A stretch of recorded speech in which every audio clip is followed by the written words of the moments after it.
suis venu ici pour défendre des idées. Partager avec d'autres personnes, d'autres usagers, d'autres téléspectateurs. Voir l'envers du décor, notamment l'expliquer auprès de mes élèves. Mon souhait est de plus tard travailler dans ce secteur. Le service public se doit d'être de qualité.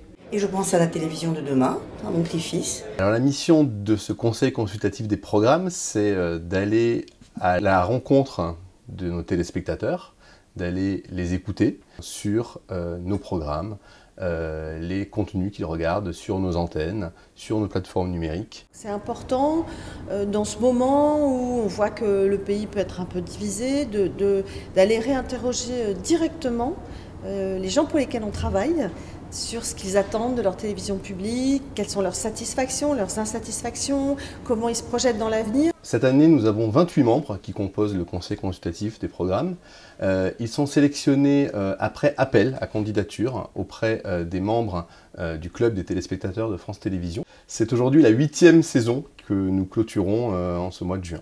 C'est d'ailleurs la promotion Pierre Tchernia, puisqu'il nous a quittés au début de la saison à la télé. Nous sommes à l'écoute de ces téléspectateurs qui sont dans le conseil. C'est une démarche de dialogue qui nous inspire. Par exemple sur France Info TV qui était naissante en novembre. On avait émis des remarques par rapport à la mobilité des journalistes. On s'est rendu compte que certaines de nos remarques avaient été prises en compte et adaptées. Et c'est une petite fierté d'avoir pu participer à ça. Moi personnellement, j'aime bien le divertissement.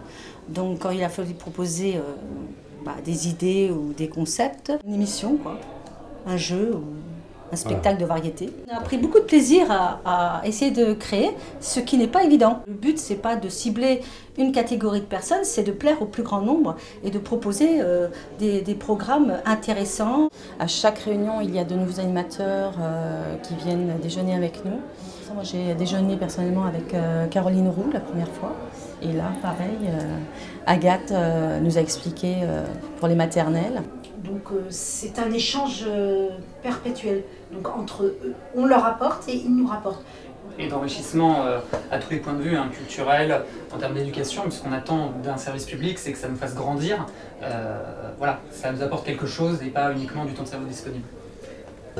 Lors de cette dernière séance, il y a la présentation du compte-rendu des travaux du Conseil consultatif des programmes. Sur la fiction, une des recommandations, c'est principalement la diversité sociale, la diversité des lieux. Diversité de profils de gens qui sont interviewés, une diversité régionale. Et surtout, oser les histoires, même difficiles.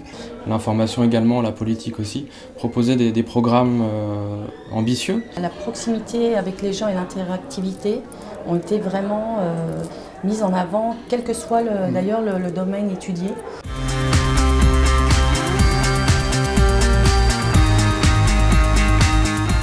Le conseil consultatif des programmes travaille en profondeur. Ça contribue à nourrir ceux et celles qui, au quotidien, imaginent comment l'année prochaine, dans 2 ans, dans 3 ans, on va faire évoluer la télévision publique. Donc c'est un carburant, en fait, pour nourrir la créativité du groupe.